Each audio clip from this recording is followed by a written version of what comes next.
Hola, buenas tardes, ¿cómo andan? Espero que la estén pasando lo mejor posible dentro de esta situación por la que estamos atravesando.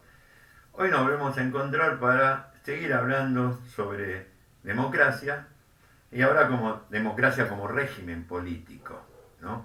Recuerden que el primer encuentro fue hablar de la democracia en el sentido de cómo el pueblo participa en la toma de decisiones, ya sea directa o indirectamente. En el segundo encuentro estuvimos hablando un poco de lo que es el régimen político, lo que es el gobierno y las clasificaciones de regímenes políticos desde la actual antigüedad hasta la actualidad. Y ahora vamos a hablar un poco sobre el Estado democrático, el Estado liberal democrático y los regímenes contemporáneos o los regímenes actuales que adoptan esta forma de gobierno. Recuerden algo que yo les comenté en las otras reuniones. Cuando Alfonsín asume en nuestro país el gobierno, hacia fines de 1983, solamente había 40 democracias, 40 regímenes democráticos a nivel mundial. Hoy superan los 100 estados, mucho más de 100 estados, que tienen el régimen democrático. Y cuando hablamos de régimen democrático contemporáneo, podemos hacer referencia a tres principales tipos de regímenes democráticos. Como pueden ver acá, esta vuelta, fíjense, no hice ningún power, ninguna presentación, hago cartelitos como tratando de reemplazar un poco al pizarrón. Es, es lo que hay y lo que uno trata más o menos de innovar, si se puede decir, innovación a esto que estoy presentando. Pero bueno, es lo que se me ocurrió como para más o menos tratar de hacer un poco más amena esta charla y que ustedes puedan comprender un poquito más, ¿no? Igual esta charla va a ser, no voy a hacer un compendio, un tratado sobre los regímenes políticos democráticos, sino simplemente presentárselo. Esa es la idea, ¿no? O sea, esta es la idea para la materia y para su inicio dentro de lo que es la universidad y para que tengan un poco de conocimiento acerca de los regímenes políticos y acerca de lo que ustedes pueden desempeñarse como ciudadanos y ciudadanas de un Estado, en este caso obviamente del Estado argentino. Los tres principales tipos de regímenes políticos democráticos en la actualidad los podemos clasificar de esta manera. Los parlamentarismos, ¿no? Acá arriba el parlamentarismo ya sea monárquico, las monarquías, o las repúblicas parlamentarias, ¿no? Tenemos monarquías parlamentarias y repúblicas parlamentarias. Ahora vamos a hablar un poquito de eso. El otro tipo de régimen democrático sería el presidencialismo. Y el tercer tipo es lo que se llama el semipresidencialismo. Ahora vamos a ir explicando un poquito de eso. Vamos sacando esto y ahora en esta innovación, como digo Viado, vamos a presentarlos un poquito mejor. Acá tenemos el parlamentarismo. Ustedes fíjense que yo puse parlamentarismo Europa acá abajo. Acá no sé si se ve muy bien, lo escribí en rojo, pensando que se puede, para resaltarlo y no sé si se va a ver muy bien. Igual se los voy a ir leyendo como para que ustedes puedan tener tiempo como para poder tomar notas si lo desean, ¿no? El parlamentarismo se da en Europa principalmente, surge en Europa. ¿Por qué? Porque es producto de la evolución histórica, político-institucional que se va dando en Europa. ¿Qué significa esto? ¿No? Que no es un proceso el parlamentarismo, no surge el parlamentarismo de la nada. Surge a partir de la evolución histórica que se va dando desde el pasaje de una sociedad medieval a una sociedad capitalista, del pasaje de un Estado feudal a lo que sería el Estado moderno. En la próxima lámina lo vamos a explicar un poquito mejor. El presidencialismo, por su parte, es, como dice acá en rojo, fruto de la teoría política. Es producto ya no de la evolución histórica de las instituciones, ya no es producto de las luchas que se van a ir dando y de los enfrentamientos entre distintos intereses, sino que es a partir de una situación particular que se da en América, en Estados Unidos, y que después va a replicar en América Latina, por la cuestión de lo que es independizarse las colonias de su metrópolis, se va a tratar de buscar una forma de gobierno o un régimen político que no quede pegado a la vieja metrópoli, que no quede pegado a la metrópoli. Con lo cual va a ser un proceso de ingeniería, podríamos decir, institucional, fruto de la teoría política, el establecimiento de este tipo de régimen, el régimen presidencialista. Por eso abajo del presidencialismo yo puse América, América en su conjunto, ¿no? Aunque nazca en Estados Unidos, prácticamente de Estados Unidos para abajo todos los países son presidencialistas. Dejemos de lado Canadá, que no lo es. No, Canadá copia el modelo parlamentario. Pero casi toda América es presidencialista. Y el semipresidencialismo, fíjense que puse Francia, ¿no? Porque el semipresidencialismo, como dice acá en rojo, es producto de los acontecimientos políticos y de un fuerte liderazgo.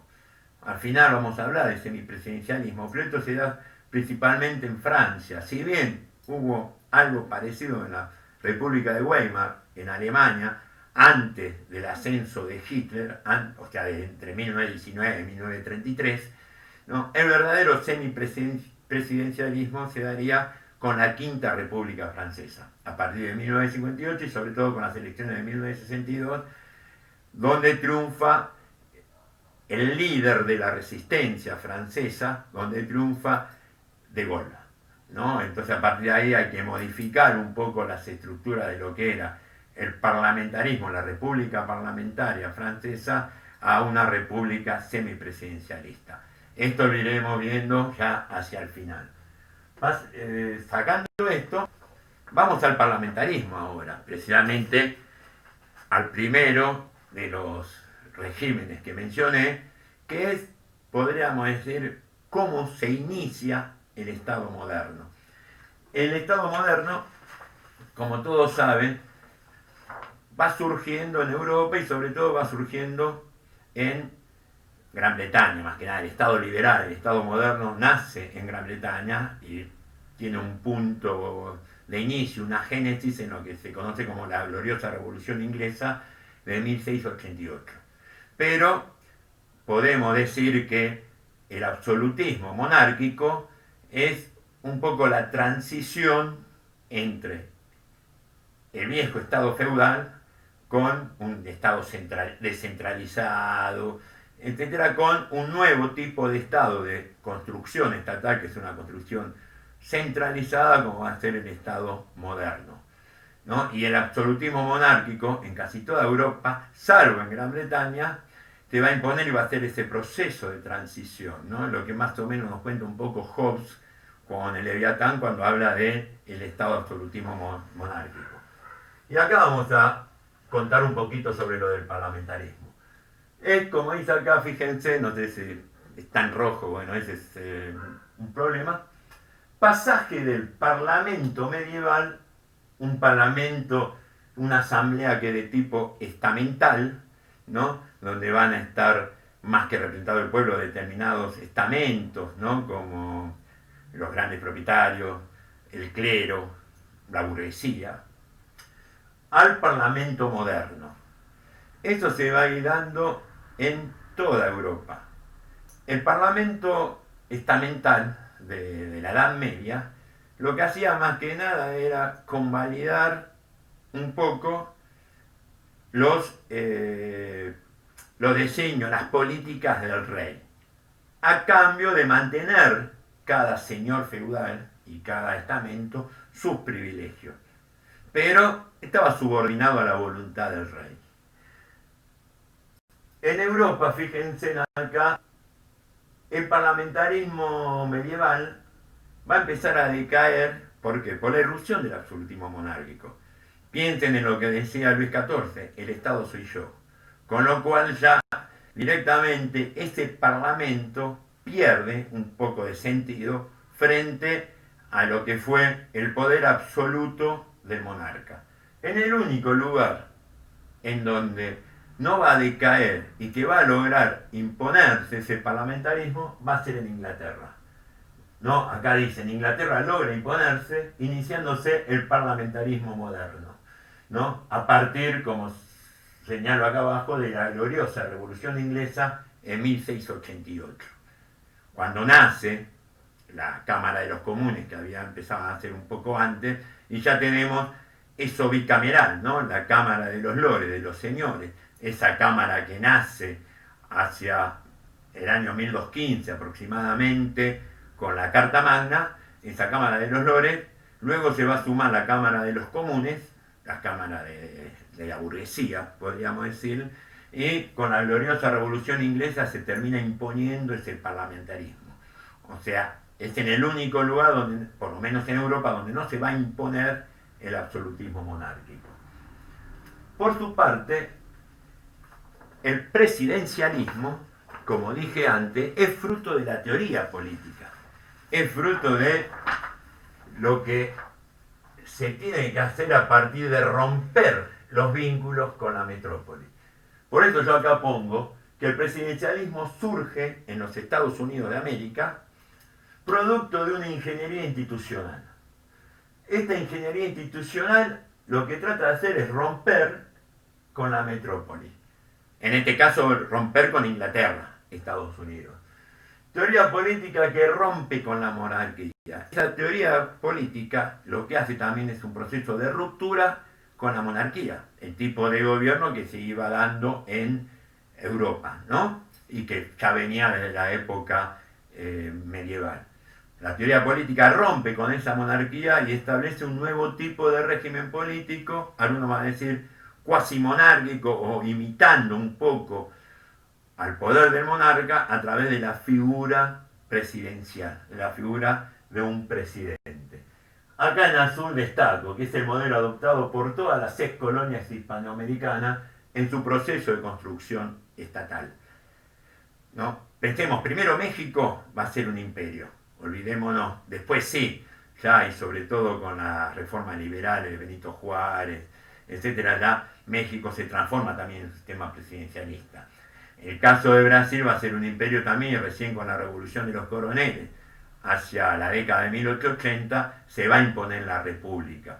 Pero en ese proceso de construcción del Estado, Brasil, colonia no hispánica, no va a ser un presidencialismo. Sí lo va a lograr después, a consonancia con toda América Latina, va a imponerse el presidencialismo, la república presidencial, hacia la década del 80. Vamos con algunas características ahora de cada uno de estos regímenes. Empecemos con el parlamentarismo, obviamente, ¿no? El parlamentarismo que sería el primer tipo de régimen político democrático o el primer tipo de régimen político del Estado liberal, a partir de lo que nos señala Locke en el segundo tratado sobre el gobierno civil, lo que es un gobierno civil. En este aspecto, el parlamentarismo, vamos a tener ciertas características a tener en cuenta. En el parlamentarismo, el poder ejecutivo es un poder ejecutivo dual. Hay un jefe de Estado y un jefe de gobierno. Si recuerdan lo que dije al comienzo, tenemos las repúblicas parlamentarias y las monarquías parlamentarias, ¿no? Por consiguiente, en las monarquías parlamentarias se va a seguir manteniendo el tema del rey y un rey hereditario, ¿no? Como eran las viejas monarquías. En la república parlamentaria, el presidente va a ser electo, ¿no? Pero ese jefe de Estado, ¿no?, va a tener el poder formal o poder simbólico. Ya se trate un rey en una monarquía, España, Inglaterra, ya se trate de un presidente en una república, como por ejemplo Italia, el poder del jefe de Estado es un poder formal, simbólico. Si bien tiene cierta preeminencia, no es el poder real, no es el verdadero poder, o por lo menos quien ejerce el verdadero poder de gobierno. El que va a ejercer el verdadero poder de gobierno, valga la redundancia, es el jefe de gobierno, El jefe de gobierno es el que comúnmente uno llama como premier, el primer ministro. En el caso de España se le dice presidente de la Asamblea Legislativa, ¿no? Está el rey y el presidente, pero en este caso no es porque estemos hablando de un presidencialismo en España, sino que el presidente de España sería el presidente de la Asamblea, con lo cual es el equivalente a un primer ministro o a un premier. Este es el que lleva adelante el poder real. Y acá fíjense que pongo voto de confianza y voto de censura. Esto es fundamental porque en el parlamentarismo, el parlamento, lo que sería el poder legislativo, el parlamento, está por encima del poder ejecutivo. El parlamento es el que impone, en cierta manera, al jefe de gobierno, al jefe de gabinete, al primer ministro, al premier, ¿no? Y tenemos voto de confianza y voto de censura. ¿Qué significa el voto de confianza? El voto de confianza es cuando el Parlamento le otorga, por mayoría, le otorga su confianza al gobierno. Se forma, se constituye gobierno. Mientras que el voto de censura es cuando el Parlamento le quita la confianza al gobierno. Por lo cual ese gobierno cae. Ojo, muchas veces, pero eso a veces se toma como para presionar. El jefe de gobierno puede, porque esto hay una suerte de equilibrio en este aspecto, el jefe de gobierno puede, a instancia del jefe de Estado, tratar de disolver el Parlamento. En la práctica, por lo general, no se hace, pero sí se amenaza. ¿Por qué? Porque muchas veces, y eso se da mucho en Italia, también se dio en Grecia, ¿no? Muchas veces no hay mayoría propia, ningún partido o ninguna coalición de partidos logra imponer su mayoría en el Parlamento. Al no lograr imponer su mayoría en el Parlamento, no se puede formar gobierno. ¿Qué significa que no se puede formar gobierno? Que el Parlamento no le da el voto de confianza a nadie para que ese nadie sea gobierno. Por lo tanto, podemos llegar a estar en una situación anárquica, en una situación de no poder conformar un gobierno y que ese gobierno pueda llevar a cabo una estabilidad política e institucional dentro del país. Entonces, ante ese peligro de no ponerse de acuerdo, puede el jefe de gobierno, equilibrando la fuerza a instancia del jefe de Estado, disolver el Parlamento y convocar a nuevas elecciones. Esto se da en algunos casos, ¿no? Pero yo lo que quiero aclarar es este tipo de votos. Y fíjense que en la República el jefe de Estado es elegido directamente. En la monarquía el jefe de Estado es hereditario, el rey. Pero el primer ministro, el jefe de gobierno, es elegido indirectamente porque es el Parlamento el que lo elige, ¿no? ¿Qué hace el ciudadano? Elige a los parlamentarios. Y es el Parlamento el que forma, el que le da el voto de confianza al gobierno o el que lo destituye, el que le da el voto de desconfianza, el voto de censura. Por eso una gran diferencia entre el parlamentarismo y el presidencialismo es la duración de los mandatos. En el parlamentarismo es flexible, depende de. En el presidencialismo no. Ahora vamos a ver, ¿no? Que en el presidencialismo hay un tiempo específico de mandato. Que puede ser renovado es otra cosa.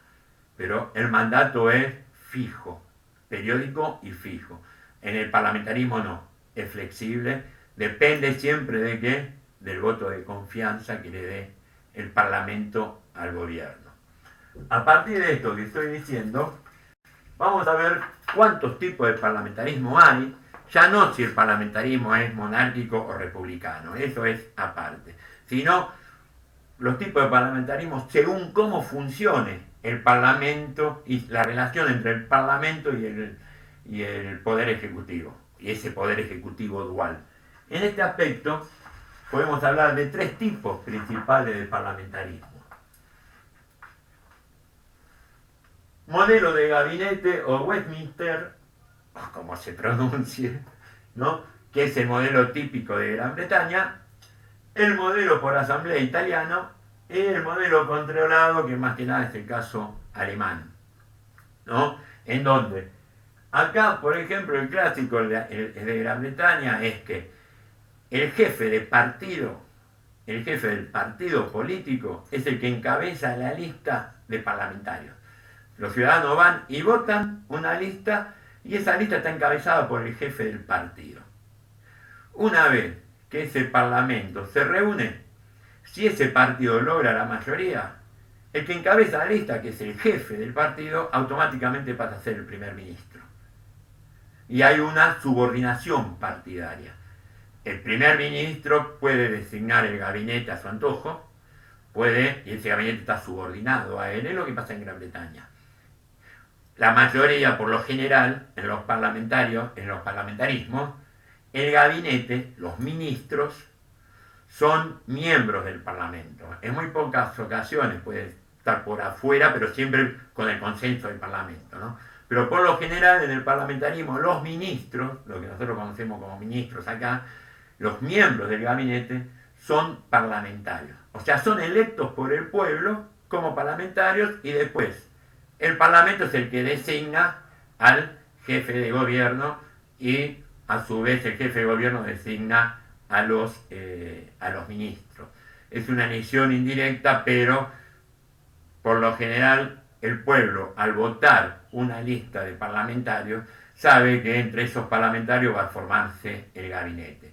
En el caso de Gran Bretaña, el jefe del partido es el que encabeza la lista, y si ese partido obtiene, ya sea por sí mismo o por coaliciones, obtiene la mayoría en la Cámara, en el Parlamento, pasa a ser el primer ministro. Vuelvo a decir, es el típico caso inglés.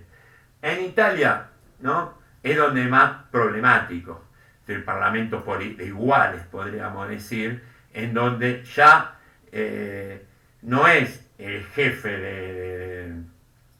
del partido, ¿no?, podríamos decir el candidato, donde no es un sistema como el inglés, que hay pocos partidos, hay muchos partidos en Italia, y es muy complicado constituir gobierno. Muchas veces puede hablar de la crisis italiana, porque precisamente el complejo sistema electoral y a su vez el complejo sistema parlamentario italiano lleva a que se complique muchas veces constituir gobierno. El otro es el alemán, en donde en el alemán, por ejemplo, no es por lo general el jefe del partido o alguien del partido el primer ministro. En Alemania no se llama primer ministro, se llama canciller. Acá recuerden que en la Argentina el canciller sería el ministro de Relaciones Exteriores. En la actualidad, Felipe Solá. Pero en Alemania, el jefe de gobierno, el primer ministro, se llama canciller. Hoy es Merkel, ¿no? Y en Alemania, no necesariamente el primero, él o la canciller, como es en este caso Merkel, pueden pertenecer al partido que gana, pueden ser de afuera. Y es un parlamentarismo controlado donde hay cierto equilibrio. Pero en líneas generales, con el parlamentarismo piensen que el jefe de Estado es un poder formal, el rey hereditario, el presidente elegido por el pueblo o indirectamente por un colegio electoral o por el Parlamento también, y el jefe de gobierno sí o sí es elegido por el Parlamento, y el Parlamento es elegido por el pueblo. Ahí está la participación del pueblo, ¿no? Bien indirecto, ¿no? Pero esa es la participación del pueblo. El voto que se le da a los parlamentarios, y tenemos que en el sistema parlamentario el poder parlamentario está por encima del poder ejecutivo. Por eso el jefe de gobierno, el que toma las riendas del poder real en un parlamentarismo, proviene del Parlamento, proviene de lo que nosotros decimos poder legislativo. Y el poder ejecutivo, que está fragmentado, está dividido en dos, tenemos un jefe de Estado que no proviene del Parlamento, pero que es un poder simbólico, pero el verdadero poder lo tiene el jefe de gobierno, llámese primer ministro, presidente de la Asamblea o canciller, que proviene del Parlamento, y el Parlamento es electo, es elegido por el voto de los ciudadanos. Esto es a grandes rasgos para tener una idea sobre el parlamentarismo. Ahora pasemos al presidencialismo. El presidencialismo, ya no tenemos un poder ejecutivo dual, sino, vamos a llamarlo uninominal o único. El poder ejecutivo en el presidencialismo está bajo la imagen del presidente. Por eso yo decía, en la teoría política, cuando trata de romper con la monarquía, buscan una figura cuasi monárquica, al comienzo podríamos decir, en donde concentre tanto el poder del Estado como el poder del gobierno. Fíjense que en el presidencialismo el jefe de Estado es jefe de gobierno. Tiene tanto el poder formal como el poder real, ¿no? Es el que lleva adelante el poder propiamente dicho. En el presidencialismo, como dijimos antes, el mandato es fijo tanto para el poder ejecutivo como para el poder legislativo. ¿Qué significa poder legislativo del Parlamento? Que dura 4 o 5 años el presidente, según el país, dura 4 años, 6 años, 2 años, 8 años, depende también el legislador, el parlamentario. Termina su mandato, puede renovarse o no, en algunos casos existe la reelección o la renovación, en otros casos no, pero es un mandato fijo, no es flexible como pasa en el parlamentarismo. Y hay elección directa, tanto de los legisladores como de jefe de Estado y jefe de gobierno son elegidos por el pueblo. Puede haber un sistema de primarias como pasa en Estados Unidos, puede haber un sistema indirecto como pasaba antes en Argentina a través de un colegio electoral o ahora directamente que votamos al presidente, pero en sí, ya sea de una manera o de otra, es el pueblo el que directamente elige al poder ejecutivo. No proviene del Parlamento el poder ejecutivo, sino que el poder ejecutivo está por aparte del Parlamento, a diferencia de lo que es el parlamentarismo. Y yo acá en rojo pongo Estados Unidos, Argentina, América Latina, ¿no? Acá sí, ya no hablé de toda América porque Canadá es parlamentario. Entonces sí hablo de Estados Unidos, que es donde nace el presidencialismo, y después, como dije antes, replica en todas las colonias, un poco antes, un poco después, en todas las colonias americanas, salvo, obviamente, en Canadá. Después también presidencialismo va a haber en otros países de Asia, de África, de Europa, producto del proceso de descolonización y todo lo que viene dándose después de la Segunda Guerra a mediados del siglo pasado. Y por último, el semipresidencialismo. El semipresidencialismo, yo dije antes que era producto de los cambios políticos, proviene del parlamentarismo, ¿no? En Europa se va a dar en Francia, en la Quinta República Francesa, desde 1962. 1962 cuando triunfa De Gaulle. De Gaulle va a ser el líder de la resistencia francesa en la Segunda Guerra, y De Gaulle va a tener una notoriedad tremenda, ¿no? Por lo tanto, cuando De Gaulle, como un líder popular fuerte, se presenta en la Quinta República Francesa, que nace en 1958, se presenta, ¿no?, para presidente, un tipo como De Gaulle no puede estar subordinado al Parlamento. Entonces lo que hace el semipresidencialismo es equilibrar los poderes, en donde tanto el poder, fíjense, acá dice poder ejecutivo dual y bicéfalo, se sigue manteniendo el jefe de Estado y puede estar subordinado al Parlamento. Hay que equilibrar las fuerzas, por eso el poder bicéfalo, ¿no? Tanto el jefe del Estado como el jefe de gobierno tienen los dos poder real. Esto sería todo por ahora. Terminamos, lo dejamos acá. Nos seguiremos viendo para seguir hablando de estas cuestiones. Ahora, como digo siempre, cuídense, cuidémonos, quedémonos en casa, que ya muy pronto nos volveremos a ver, esperemos presencialmente. Suerte y hasta la próxima.